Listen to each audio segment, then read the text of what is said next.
자, 오늘 우리가 암에 대해 가지고 있던 생각을 어쩌면 완전히 뒤집어 버릴지도 모르는 질문 하나로 시작해 볼까 합니다. 바로 이 질문인데요. 암이 혹시 생존을 위한 메커니즘이라면? 보통 우리가 암하면 딱 떠오르는 이미지가 있잖아요. 뭔가 우리 몸에 침입해서 막 파괴하는 무시무시한 적, 괴물 같은 거요. 그렇죠. 죽음, 고통, 이런 단어들이랑 바로 연결되죠. 이건 뭐 너무나 당연하게 받아들여지는 생각인 것 같아요. 그런데 말이죠. 오늘 우리가 들여다볼 이 자료는요. 여기서 180도 방향을 확 틀어버립니다. 암이 적이 아니래요. 아니 그럼 암이 적이 아니면 도대체 뭐라는 걸까요? 네, 바로 이거예요. 이 자료의 주장은 이렇습니다. 암은 경이 아니다. 오히려 우리 몸이 진짜 최악의 상황에서 어떻게든 살아남으려고 꺼내든 마지막 비상수단, 일종의 생존 메커니즘이라는 거죠. 와, 정말 대담한 주장이죠? 자, 지금부터 이 주장이 뭘 근거로 하는 건지 하나하나 같이 파헤쳐 보겠습니다. 자, 우선 왜 암세포를 적이 아니라고 하는지 그 이유부터 한번 들어보죠. 이 관점에서는요, 암세포에 대한 정의 자체가 완전히 다릅니다. 여기 이걸 좀 보세요. 암세포가 뭐 악마 같은 존재가 아니라는 거예요. 원래는 멀쩡한 정상세포였는데 주변 환경이 너무 안 좋아진 거죠. 산소는 부족하고 독소는 막 넘쳐나고 그러니까 이 세포가 질식해서 죽지 않으려고 자기 생존 방식을 바꾼 거라는 겁니다. 한마디로 살아남기 위한 적응의 결과물이라는 거죠. 이 자료에서 설명하는 과정을 보면요. 순서가 이래요. 첫째, 우리 몸의 환경이 오염돼요. 그러다 보니 둘째, 세포한테 가야 할 산소가 딱 끊겨버리는 거죠. 그럼 세포는 어떻게 하겠어요? 살아야 하니까 산소 없이도 에너지를 만들 수 있는 방법, 즉 당분을 발효시키는 방식으로 자기 체질을 바꿔버린다는 겁니다. 이게 바로 암세포로 변하는 순간이라는 거죠. 어떻게 보면 당장 죽는 걸 피하기 위한 우리 몸의 아주 똑똑한 생존 전략이라고도 볼 수 있겠네요. 자, 그럼 궁금해지죠? 도대체 뭐가 이런 변화를 일으키는 근본적인 원인일까요? 보통은 유전자 문제 아니야? 이렇게 생각하기 쉬운데요. 이 자료는 그것도 아니라고 말합니다. 우리가 아는 상식이랑은 또 달라요. 그러게요. 이게 진짜 중요한 질문이죠. 유전자가 주범이 아니라면? 그럼 도대체 누가, 무엇이 이 모든 일의 시작 버튼을 누르는 걸까요? 여기서 이 자료는 아주 단호하게 말합니다. 유전자는 암의 원인이 아니다. 유전자가 스스로 나 암이 되어야지 하고 병을 만드는 게 아니라는 거예요. 단지 세포 주변 환경이 너무 독성이 강하니까 거기에 적응하려고 어쩔 수 없이 변하는 것뿐이라는 거죠. 그러니까 진짜 범인은 유전자가 아니라 그 세포가 놓인 환경이라는 겁니다.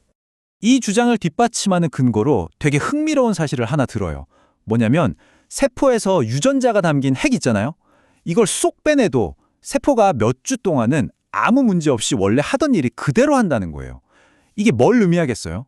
세포를 진짜로 조종하는 컨트롤 타워는 유전자가 아니라 다른 곳, 바로 세포 바깥의 환경이라는 걸 보여주는 강력한 증거라는 거죠.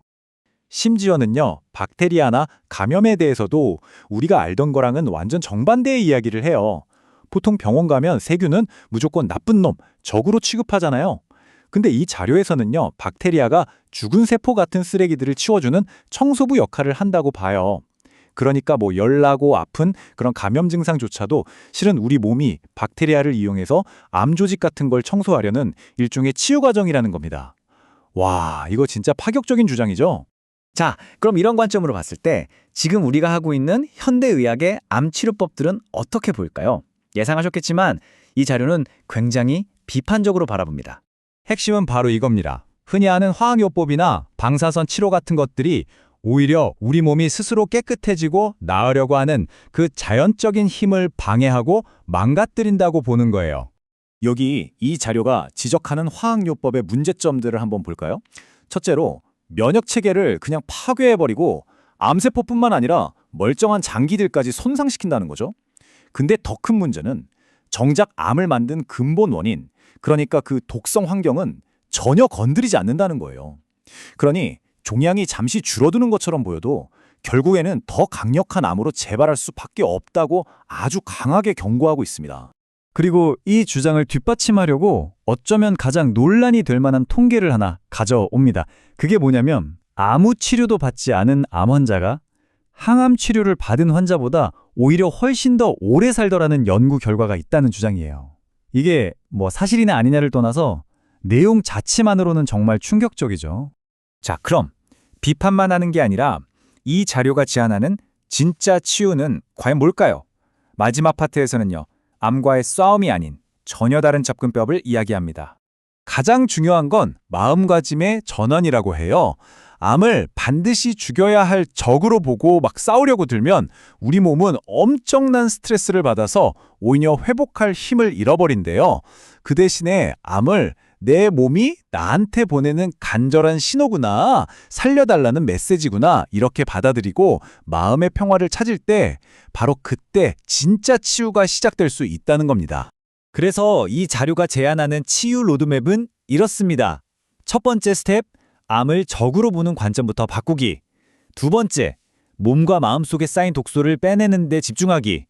그리고 마지막, 세 번째, 내면의 평온함을 되찾는 것. 바로 이 과정이라는 거죠. 결국 이 자료가 우리에게 던지는 최종 메시지는 이거라고 할 수 있겠네요. 암은 그냥 병이 아니나 너의 삶의 방식을 바꾸고 내 몸과 마음을 정화해 라고 우리 몸이 보내는 아주 강력한 메시지라는 겁니다. 자, 오늘 우리는 암에 대한 정말 색다른 관점 하나를 쭉 훑어봤습니다. 물론 이건 어디까지나 하나의 주장일 뿐이고 당연히 많은 논쟁이 있을 수 있는 내용이에요. 하지만 한번 이렇게 생각해보면 어떨까요? 이 마지막 질문처럼요. 만약 암이 정말 질병이 아니라 내 몸이 나에게 보내는 메시지라면 우리는 지금과는 무엇을 다르게 생각하고 또 다르게 행동하게 될까요? 한 번쯤 깊이 생각해 볼 만한 질문이 아닌가 싶습니다.